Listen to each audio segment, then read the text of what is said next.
Donc là on en a tondu une. Encore une fois c'est vraiment pas très beau. En plus je trouve que c'est moins bien que la dernière fois parce que là elle avait vraiment beaucoup de laine, plus que la dernière fois. La dernière fois on l'avait tondue 2 fois. Et donc là c'est pas très esthétique. Bon, l'important c'est surtout qu'au niveau de la queue et du dessous du cou ce soit bien dégagé. C'est pas très régulier, donc j'ai hâte que ça repousse parce que là elle est vraiment moche. Et on fera les autres aussi. J'en fais un par jour, je me sens pas capable de faire plus. Elle est hyper lourde la tondeuse qu'on a. Et elle bourre, enfin elle avait vraiment du mal à couper, hein. C'est vraiment une corvée quoi. Bon, on commence la journée en fanfare. On était censé attraper les 2 vaches parce qu'il voulait voir, en fait il l'a rasé. Oui, oh Mimi. Il l'avait rasé là le veto pour faire un test, alors je sais plus pourquoi, la tuberculose, non j'en sais rien, enfin bref. En gros il fallait surveiller si ça gonflait pas et ça n'a pas du tout gonflé. Donc là du coup il repasse pas aujourd'hui parce qu'il devait, venir faire la copro pour les moutons. Et je pensais qu'il fallait mettre le bras dedans ou quoi, donc c'est pour ça qu'on avait convenu avec son assistante vétérinaire qui passe. Mais du coup il m'a dit que c'est pas la peine pour les moutons, qu'il faut le récolter dès que ça sort. Donc là en fait j'avais fermé les moutons ce matin mais ça sert à rien. Donc je vais aller les ouvrir et je vais attendre sagement qu'il y ait un petit caca tout frais qui sort. On va le ramasser. Je vais en prendre un des agneaux pour voir à peu près où ils en sont de l'infestation. De toute façon les agneaux, eux je comptais vraiment d'office les vermifugés. Et je vais prendre une crotte d'adulte pour voir si ils arrivent à s'en sortir eux tout seuls ou s'il y a besoin quand même de rajouter un vermifuge. Là je pense que ça va être la dernière fois que je vais faire un vermifuge à seringue. Par contre dès qu'ils seront dans la nouvelle pâture, vu qu'on sera en pâturage tournant, il y a moins de risques d'infestation. Et en plus je leur donnerai, il y a des blocs à lécher avec des plantes médicinales exprès pour les vers. Donc je prendrai ça et ensuite je ferai des copros pour vérifier. Mais là, vu que ils sont un peu en train de surpâturer et que ça fait un moment qu'ils sont là, tout l'hiver ils l'ont passé ici, il y a quand même des chances qu'ils soient un petit peu contaminés. On va quand même faire le test pour pas les traiter pour rien. Ah ouais, donc vous voyez, il y a du lait qui sort. Alors que pourtant, elle a que 9 mois, donc elle peut pas être... Ça sort pas mal quand même. Hein. Donc là, c'est juste pour vous montrer. Hein. Après, on va arrêter de le faire. Bon, déjà, le point positif, c'est qu'elle, elle sera vraiment très facile à traire. Parce qu'elle se laisse bien faire. Là, je l'ai même pas tachée, rien. Elle bouge pas d'un poil. Bon, apparemment, il y a surtout qu'une seule tétine. Allez, ma bête, t'es mignonne. Hop. Et une petite gratouille. Petite gratouille de dos maintenant. Pour lui signifier que je suis quelqu'un de gentil. Pour savoir si elle est vraiment pleine ou pas, il faut faire une fouille, sauf que c'est traumatisant quand même pour elles parce qu'elles aiment vraiment pas se laisser attraper et contenir, je veux dire. Là, moi, je peux la caresser sans souci, toucher tout ce que je veux, mais voilà, mettre son bras à l'intérieur d'elle-même, c'est quand même pas rien pour elle. Donc, il faut que ce soit maintenu, etc. C'est traumatique. Donc, j'ai pas voulu l'embêter parce qu'en fait, elle a que 9 mois, donc c'est impossible en fait qu'elle soit pleine. Donc j'ai demandé à mon vétérinaire qui m'a dit qu'en fait la lactation c'était que dans le dernier trimestre. Donc les vaches elles ont une gestation de 9 mois, exactement comme les humains. Donc ça voudrait dire qu'elle serait à son 6e mois, sauf que c'est pas possible parce que ça voudrait dire qu'elle aurait été saillie à 4 mois. C'est pas possible qu'elle soit déjà féconde à 4 mois quoi. Sachant que déjà les jersiaises c'est des vaches qui sont très précoces et elles sont en général, le début des inséminations ou des saillies sont faites à 12 mois. J'ai regardé sur internet. Donc 4 mois, elle serait vraiment ultra précoce. Donc c'est quasi impossible qu'elle soit pleine. Donc j'ai pas voulu lui infliger ça. Là, ce qu'on va faire, c'est que là, je vous ai montré qu'on pouvait la traire, mais on va arrêter de toucher. On va aussi limiter, parce qu'il y a l'agneau, j'ai vu qu'il y a l'agneau, le plus gros des agneaux qui l'a tété. Il y a aussi, donc il y a cette vache, il y a sa demi-sœur qui essaye de la téter. Il y a aussi l'autre agneau. Bon, ils l'ont fait le premier jour, mais je pense qu'ils ont capté que c'était du colostrum et que du coup, c'était peut-être pas hyper bon pour eux. Donc je les ai vus faire qu'une fois, je les ai pas vus refaire. Donc je me dis que peut-être qu'elle va se tarir tout seul. Donc apparemment, ça serait une grossesse nerveuse. Mais il m'a dit quand même que c'était bizarre parce que déjà c'est très très rare. Et donc sur une vache qui a jamais eu de gestation, encore plus. Mais bon, de toute façon, nous on est adeptes de tous les trucs bizarres hors normes. Donc on va partir déjà sur une grossesse nerveuse. De toute façon, on va surveiller et on verra bien. Mais nous, on a toujours des trucs bizarres. C'est incroyable ça. Déjà, un agneau qui tète une vache, je pense que c'est pas très très courant. Une vache qui a du lait alors qu'elle a pas de petit et qu'en plus elle en a jamais eu, c'est encore pire niveau bizarrerie. Donc voilà, c'est vraiment pas simple.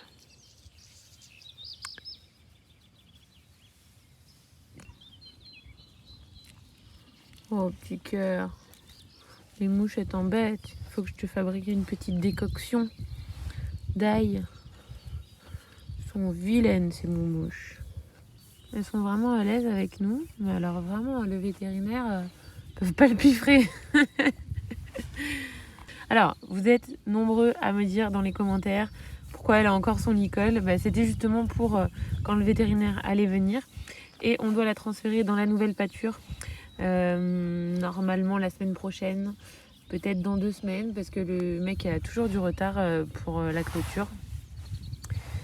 Et donc du coup, comme elles sont hyper peureuses, j'avais trop peur de me retrouver sur la route si jamais il y a une voiture en fait qui arrive et de pas pouvoir l'attraper pendant le transfert, parce que le pré est à environ 550 mètres de la maison. Il n'y a pas beaucoup à faire, mais il suffit qu'il y ait une voiture qui arrive un peu vite ou impatiente au moment où on est en train de traverser. Et je me suis dit qu'on ne sait pas comment elles peuvent réagir. C'est quand même des animaux qui sont très peureux. La vache a un caractère bien particulier, pas du tout comme le mouton, je trouve. Les moutons, ils sont, comment dire, je trouve que les moutons sont un peu neuneux, à part ma brebis là, qui se laisse bien caresser, mais les autres c'est un peu des moumous quoi, ils sont neuneux. S'il y en a un qui suit, tout le monde va suivre, vous voyez, ils réfléchissent pas trop. L'appel de la gourmandise avec l'orge, ça marche direct, ils arrivent directement, ils se posent pas de questions, ils sont vraiment un peu bêtes quoi. Alors que les vaches, ce n'est pas du tout pareil. C'est un animal qui est beaucoup plus sensible, beaucoup plus peureux et très intelligent. Elles ont une bonne mémoire.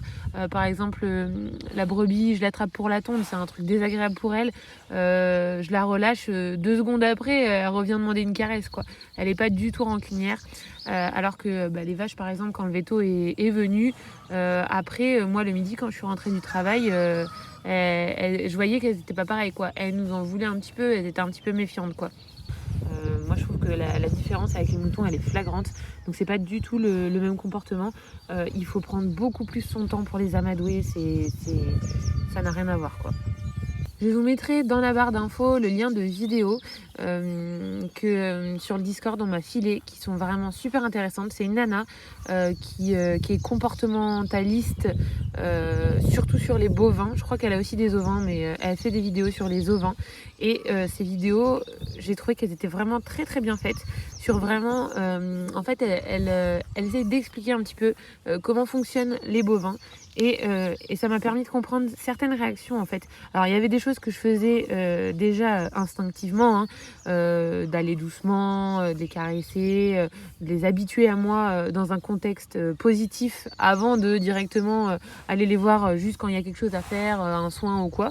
Donc ça c'est vraiment des choses que je faisais déjà. Mais il y a des petites choses que je ne savais pas encore. Par exemple, il faut pas les caresser comme ça parce que c'est pas agréable pour elles. Elles ont plutôt l'impression que c'est des mouches, donc c'est pas quelque chose qu'elles aiment. Par contre, gratter comme ça, vous voyez, ça c'est quelque chose qu'elles aiment beaucoup et c'est limite un besoin fondamental pour la vache de pouvoir se gratter. C'est pour ça qu'il y a des grattoirs dans les fermes. Et donc le fait que vous la grattiez, à chaque fois qu'elle va vous voir, elle va se dire ah bah je vais avoir une petite gratouille. Donc quand je la vois arriver, mon éleveuse, c'est quelque chose de positif. Donc elle va pas vous fuir, elle va venir pour réclamer des gratouilles.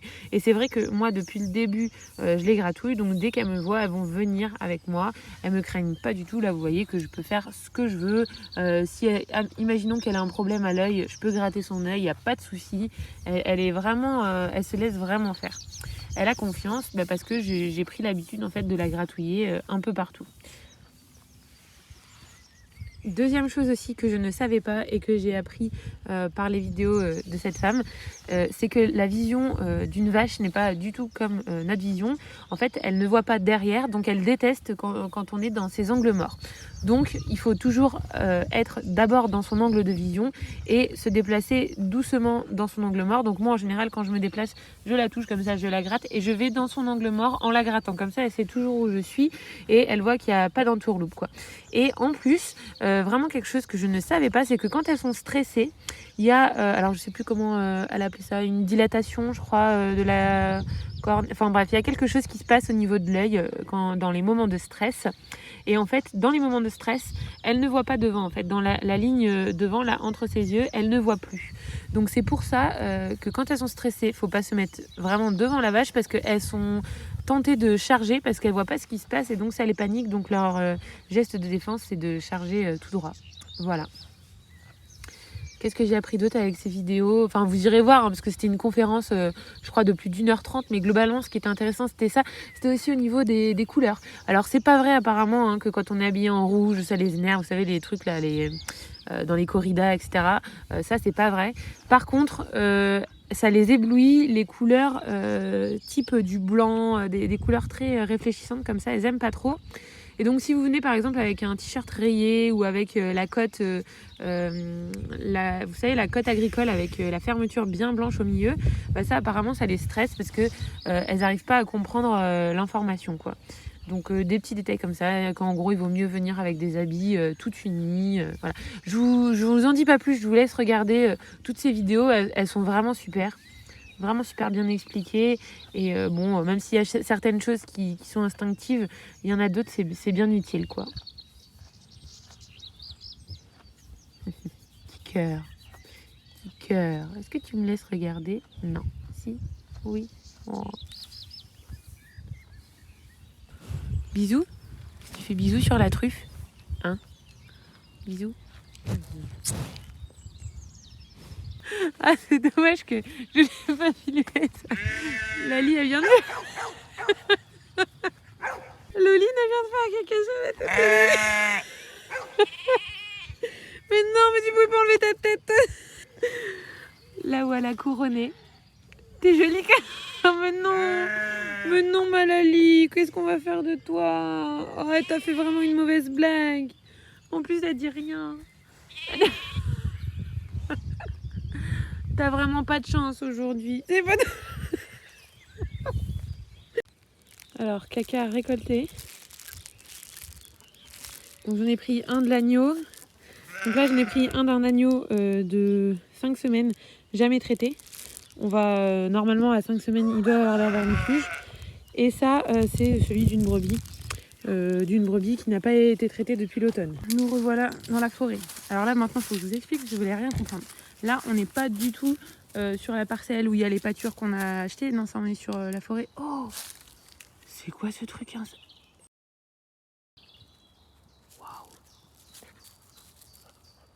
On a 2 biches qui sont là-bas, dans le chemin, qui sont en train de manger les genêts.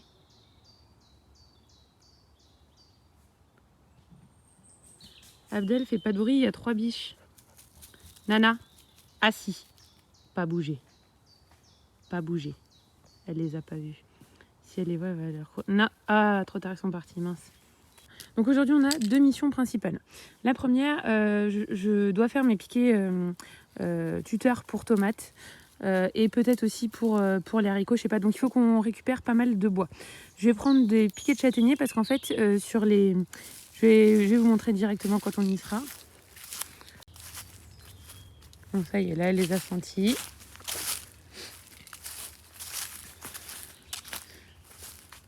Naya, laisse!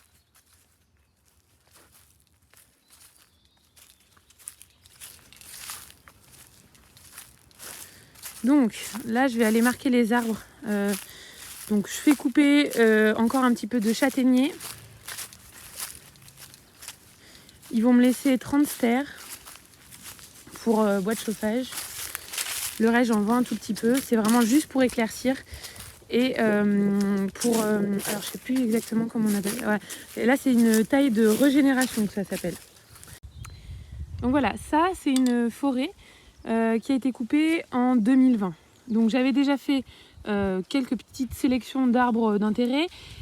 Et puis ils avaient laissé quelques arbres par-ci par-là. C'était censé être une coupe rase, mais ils l'ont fait quand même de façon respectueuse.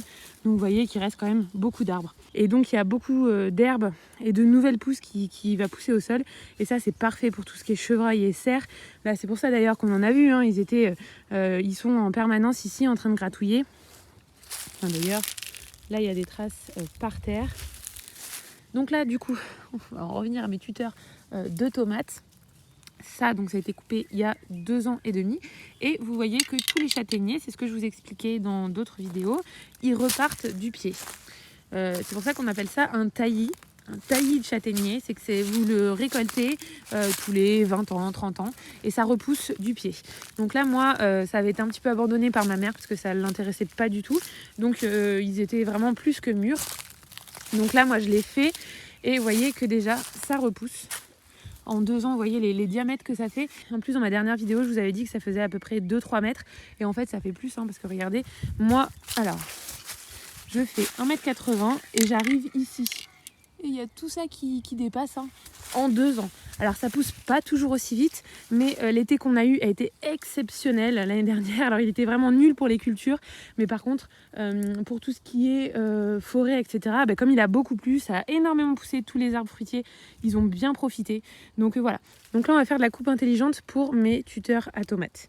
Et je vais vous montrer aussi les dégâts que peuvent occasionner le gibier. Donc ici, on a des petites pousses de châtaigniers qui sont pas trop mal. Et comme on a beaucoup de gibier, beaucoup de cerfs, beaucoup de chevreuils, ils vont venir se frotter et frotter leur bois contre les pousses, contre les pousses d'arbres. Et donc on voit les dégâts. Hop là. Et donc on voit les dégâts ici, vous voyez, l'écorce a été enlevée. Là aussi sur la grosse. Voilà. Et là. Donc, toute pousse blessée, c'est une porte d'entrée aux parasites. Donc, qu'est-ce que je vais faire, moi, pour mes tuteurs à tomates? Je vais préférentiellement couper les branches qui ont été abîmées, parce que moi, je m'en fous pour mes tomates. En fait, ça m'est complètement égal que l'écorce soit abîmée ou pas. Donc, on va couper ça et on va pouvoir laisser ceux qui sont intacts se développer tranquillement. Là, de toute façon, pour mon taillis, j'ai pas besoin qu'il y ait autant de départs. S'il y a une dizaine de beaux départs, c'est déjà bien. Là, il y en a vraiment trop. Il y en a une trentaine, quoi. C'est beaucoup trop. Donc, on va couper ça et ça va me faire mes tuteurs. Et j'aurai pas spécialement gêné l'arbre. Donc là, vous voyez, c'est des petits arbres qui sont pas très très beaux. Vous voyez, il y en a plein qui commencent à mourir. C'est un taillis qui est quand même vieux. Il aurait vraiment mérité d'être coupé il y a quelques années, parce que là, ça ne pousse plus, ça ne grossit plus. Et on a besoin en fait de refaire rentrer la lumière pour régénérer tout ça et qu'il y ait des arbres un peu plus jeunes. La régénération, en fait, c'est faire des petites éclaircies pour que les arbres puissent repousser à certains endroits. Parce que là, en fait, vous avez que des arbres du même âge et il n'y a pas de petits jeunes qui peuvent prendre le relais s'il y a un problème et que ceux-là ont un souci. Alors, je comprends totalement quand je vous fais des vidéos où je vous montre des parcelles, où je fais couper, etc. je comprends que ça vous choque parce que dans l'inconscient général, il y a tellement eu de greenwashing sur la déforestation en Amazonie, etc. Mais l'Amazonie, c'est des hectares et des hectares qui sont déforestés, et qui ne sont pour la plupart du temps, et qui ne sont pas forcément replantés parce que c'est souvent pour ensuite faire des champs de culture, etc. Et donc je comprends en fait, parce que le fait de couper un arbre est associé dans l'esprit à un sacrilège. Mais il faut vraiment pas le voir comme ça, parce que là en fait, je suis quand même sur 30 hectares à gérer de ce côté-là. Hein. Je vous parle même pas du terrain où il y a les pâtures. Donc la première coupe qui a été faite, c'était en 2020. En gros, on va dire qu'il y a eu 2 hectares et quelques de coupés parce qu'en fait, c'était censé être une coupe rase sur 4 hectares. Et en fait, ils ont fait sur 4 hectares plutôt des éclaircies puisque tous les arbres n'ont pas été coupés, il en reste plein. Donc, c'est sur 4 hectares de 30 hectares. Et là, du coup, 2 ans après, je refais la même chose sur 3 hectares. Toujours sur le taillis de châtaignier. Donc, je suis 2 ans après, mais en fait, ça va être coupé là. Donc, ça, on va dire ça fera 3 ans d'écart. Et du coup après je vais plus toucher parce que là les petits taillis de châtaigniers ont été faits. Après le reste ça c'est sans grand intérêt, c'est assez compliqué pour aller les chercher avec les débardeurs, etc. Donc le reste ça va rester comme ça. Donc en fait sur 30 hectares il y a eu grosso modo un tiers, même pas un quart qui a été touché, sachant que chez nous comme c'est du châtaignier ça va se régénérer. Donc vous voyez ça, mon grand-père il y a 40 ans il l'a coupé ici et c'est ressorti du pied. Alors là, c'est la dernière année où je fais couper comme ça des grosses zones. C'est parce que comme on est débordé, j'ai pas le temps de trop m'en occuper. Et puis en plus, bon là, c'est que du taillis de châtaignier, c'est pas trop grave. Mais ce que faisait mon grand-père, en fait, j'ai retrouvé tous ses cahiers. Il vendait pas genre le bois de 3 hectares et qu'il faisait couper. En fait, il vendait à l'arbre. C'est-à-dire que il vendait un arbre, par exemple un gros chêne, il allait le vendre, je sais pas, je dis une connerie, mais genre 500 francs. L'arbre, il vendait l'arbre sur pied, quoi. Il vendait cet arbre-là en particulier et pas une zone de la forêt. Et du coup, c'est mieux comme ça. Bon, vous perdez un petit peu de temps, mais c'est plus rentable, vous allez gagner plus d'argent et puis vous coupez moins de bois en fait, parce que vous coupez que ceux qui sont vraiment dignes d'intérêt. Puis les autres, voilà, vous les laissez. Donc ici, zone humide, là on touche pas. C'est un ruisseau qui a tendance à être plutôt asséché l'été, bien que je le trouve en eau de plus en plus souvent. Je sais pas comment ça se fait. Là ça sort d'ici. On a un sol granitique, donc il y a des failles et en fait ça passe, je pense, dans les failles. C'est des eaux de drainage. Et donc toute cette zone là, je leur ai dit de ne pas toucher en fait, pour vraiment rien perturber du tout. Tous les animaux en plus ils viennent boire là parce que dans cette zone c'est la seule zone d'eau, hein. Donc ça faut pas toucher bien entendu.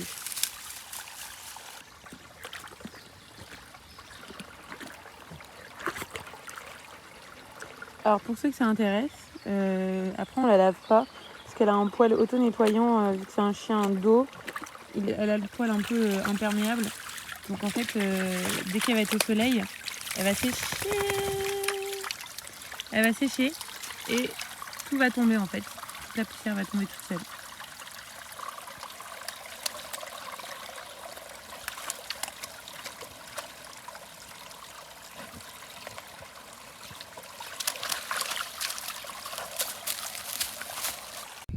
Là, on est en train d'essayer de récupérer des planches. C'était les planches qui étaient sous la toiture. Oui, il y en a un gros tas, il y en a la moitié qui est pourrie. On prend celles qui sont pas trop pourries pour essayer de faire un petit portillon pour la pâture. Parce que là, on n'a pas de quoi acheter du bois propre pour l'instant. Là, en ce moment, on a trop de dépenses. Donc, on va essayer de les récupérer, de les poncer un petit peu, de les recouper, et voilà.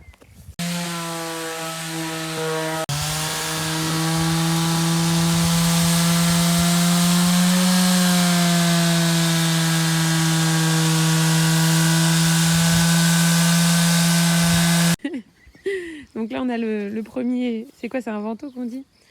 Le premier côté. Et donc, on va faire exactement la même chose. Celui-là, ça sera pour que le tracteur puisse passer. Donc, on a prévu 3,22 m, c'est ça? C'est ça. J'aime bien le côté rustique en fait, parce que vu que c'était des vieux trucs, là franchement, ces planches-là, elles ont plus de 100 ans. On va les passer à l'huile de lin. Ah, je vais faire ça tout de suite, tiens. Je vous le montre avant que je le peigne à l'huile de lin, parce que ça va enlever ce côté vieillot que j'aime vraiment. Ça, vraiment, j'aime trop. Là, j'aurais aimé qu'il soit exactement de cette couleur. Mais bon, c'est pas grave. Là, je vais l'enduire et puis je vous montre juste après le résultat. Alors voilà ce que ça donne. Ça, c'est moins pire que ce que je pensais. Surtout cette planche, je trouve elle est vraiment super jolie. Alors je pense que c'est du chêne, je sais pas, dites-moi ceux qui connaissent quelque chose en bois, moi je sais jamais les reconnaître.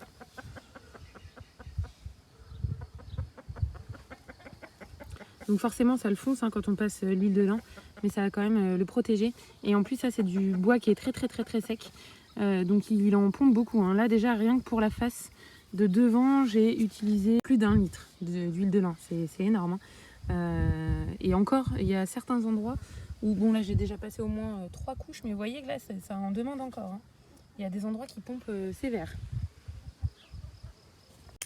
Donc voilà, là on a fini le premier battant. Voilà, c'était pas un vantaux, c'était le mot battant que je cherchais tout à l'heure. Donc là on a fini le premier battant, il nous reste le deuxième, celui-là il est passé à l'huile de lin. Il nous reste juste à mettre des petits cavaliers là. Bon, je sais pas où ils sont les tout petits rikiki, pour que ça fasse plus joli et que ça rebique moins quoi. Et voilà, du coup on aura ça de chaque côté pour la première ouverture du pré. Donc là je voulais vous faire un vlog sur ce week-end, mais comme on a fait pas mal de choses, j'ai peur que le vlog soit trop long. Donc du coup vous en aurez sûrement un autre. Donc je vais essayer de faire le montage là, vous l'aurez samedi. Et peut-être que l'autre du coup vous l'aurez mardi ou mercredi.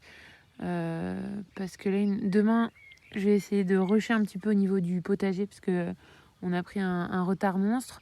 Moi je m'en fous des seins de glace, j'attends pas le 13-15 mai, je regarde Météo France à 15 jours, je me donne un delta de 5 degrés on va dire, 5-6 et je regarde la tendance, je veux dire si c'est que du soleil, il y a peu de chances que ça change du tout au tout. Si par contre je vois qu'il y a des espèces de perturbations, je regarde aussi mon truc de...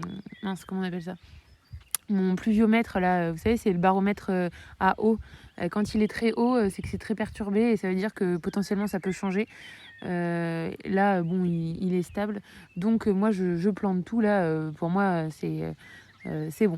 Donc j'ai déjà commencé à planter les tomates. Je vous montrerai de toute façon tout ça demain. Il me reste encore pas mal de trucs à planter. On n'a même pas fait les patates. Et je vais faire les haricots demain normalement. Donc on verra, je vous montrerai ça. Là, je vais aller mettre les œufs qui sont dans la couveuse sous les 2 poules qu'on a isolées, qu'on a réussi à isoler, qui sont bien en train de couver depuis plusieurs jours. Donc il y en a une qui couve des œufs factices, donc elle s'en rend même pas compte, et l'autre qui couve un seul œuf. Donc là je vais leur mettre les vrais qui devraient éclore normalement, soit dimanche, soit lundi. Donc peut-être que dans le prochain vlog, vous verrez les petits piou-piou si l'éclosion se passe bien. Donc voilà. Donc là, vous voyez, c'est vraiment compliqué. En fait, il faudrait un mini petit poulailler par poule couveuse. Là, j'en avais 2 qui couvaient. Normalement, à la place de la marron, c'était la noire. La marron lui a piqué la place. L'œuf que j'avais mis, parce que j'ai fait 2 nids avec 2 œufs, elle a quand même réussi à emmener l'œuf qui était vers moi, là, sous elle. Donc, elle a piqué tous les œufs. En fait, elle a piqué les œufs de l'autre et elle lui a fourré le seul œuf qu'elle avait. Donc, du coup, j'en ai remis devant des faux pour celle-ci. Là, je lui ai mis le vieux que l'autre couvait factice plus celui-là. Comme ça, celle-là, elle garde la couvaison, vous voyez. Et dès que les autres éclos, j'en fous plein le plus que je peux sous elle. Regardez là-dedans tout ce beau monde. Donc là, ils sont une trentaine en tout. Il y en a de l'autre côté, là, je sais pas si vous voyez dans la deuxième partie.